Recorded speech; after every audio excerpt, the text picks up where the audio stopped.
Jemaat yang dikasihi Tuhan, Eirena, damai sejahtera Kristus limpah dalam kehidupan kita.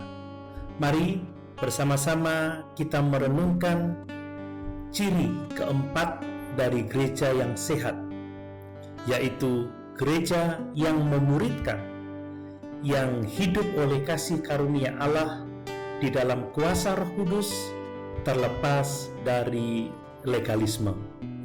Jemaat yang dikasihi Tuhan, sebagai pengikut Kristus, kita harus terbebas dari legalisme. Apa itu legalisme? Legalisme adalah sikap menambahkan peraturan-peraturan buatan manusia pada keselamatan kita di dalam Tuhan dan menghakimi orang lain berdasarkan pada apakah mereka mentaati peraturan-peraturan tambahan tersebut. Legalisme adalah penyesatan yang banyak terjadi di gereja sekarang ini. Tuhan Yesus berkonflik dengan orang-orang Farisi yang telah menambahkan ratusan peraturan ke dalam Perjanjian Lama, terutama mengenai hari Sabat.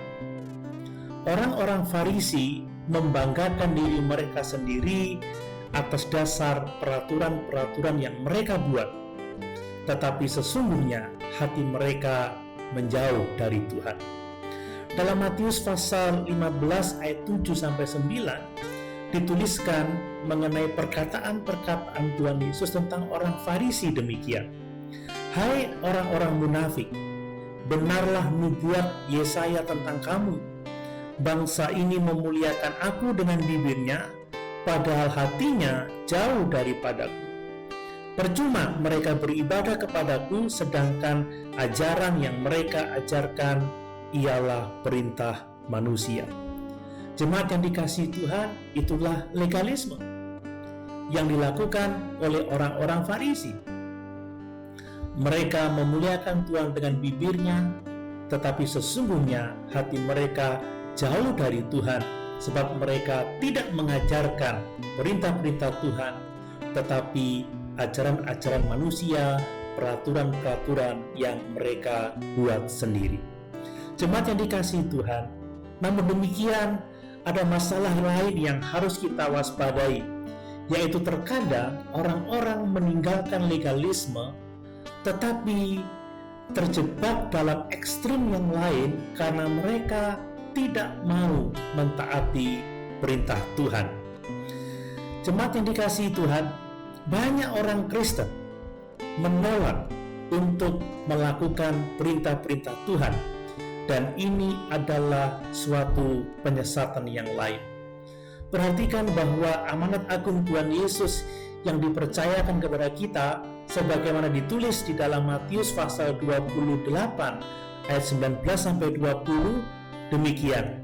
Karena itu, pergilah, jadikanlah semua bangsa muridku, dan baptislah mereka dalam nama Bapa dan Anak dan Roh Kudus, dan ajarlah mereka melakukan segala sesuatu yang telah kuperintahkan kepadamu. Dan ketahuilah, aku menyertai kamu senantiasa sampai kepada akhir zaman. Jelas dari amanat agung ini adalah bahwa murid itu adalah pengikut Kristus Yesus yang mentaati perintah-perintahnya. Pada waktu itu murid-murid Tuhan Yesus mentaati perintah bukan karena ingin mengesankan orang lain seperti yang dilakukan oleh orang-orang Farisi. Murid-murid Yesus mentaati Yesus dari hati mereka sebagai tanggapan atas anugerah Allah, dan mereka berjalan di dalam kuasa Roh Kudus yang tinggal di dalam hidup mereka. Nah, berkaitan dengan ketaatan kepada perintah Allah, Rasul Paulus menulis di dalam Roma pasal 6 ayat 11 sampai ayat yang ke-14, demikian firman Tuhan. Demikianlah hendaknya kamu memandangnya, bahwa kamu telah mati bagi dosa, tetapi kamu hidup bagi Allah dalam Kristus Yesus.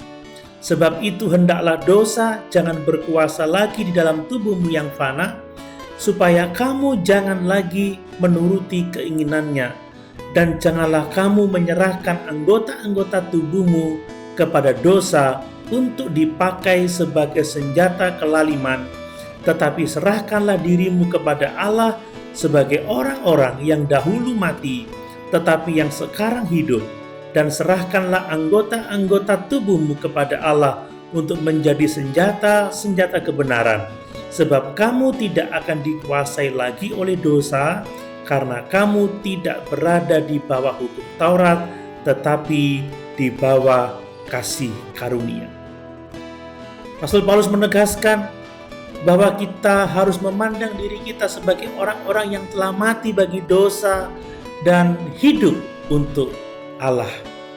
Kita tidak boleh menyerahkan anggota-anggota tubuh kita untuk menjadi senjata-senjata kelaliman, tetapi kita harus menyerahkan tubuh kita sebagai senjata-senjata kebenaran, yaitu dengan mentaati perintah-perintah Tuhan.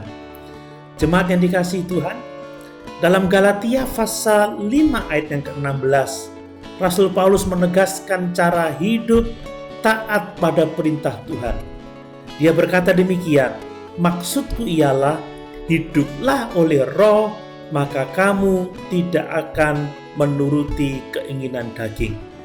Jemaat yang dikasihi Tuhan, gereja yang sehat adalah gereja yang hidup menurut pimpinan Roh Kudus. Dengan demikian dia tidak mengikuti keinginan daging, tetapi mentaati perintah-perintah Tuhan.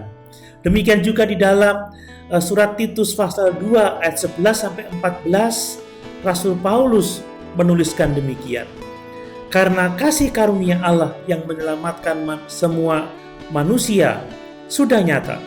Ia mendidik kita supaya kita meninggalkan kefasikan dan keinginan-keinginan duniawi, dan supaya kita hidup bijaksana, adil, dan beribadah di dalam dunia sekarang ini dengan menantikan penggenapan pengharapan kita yang penuh bahagia dan penyataan kemuliaan Allah yang maha besar dan juru selamat kita Yesus Kristus yang telah menyerahkan dirinya bagi kita untuk membebaskan kita dari segala kejahatan dan untuk menguduskan bagi dirinya suatu umat kepunyaannya sendiri yang rajin berbuat baik.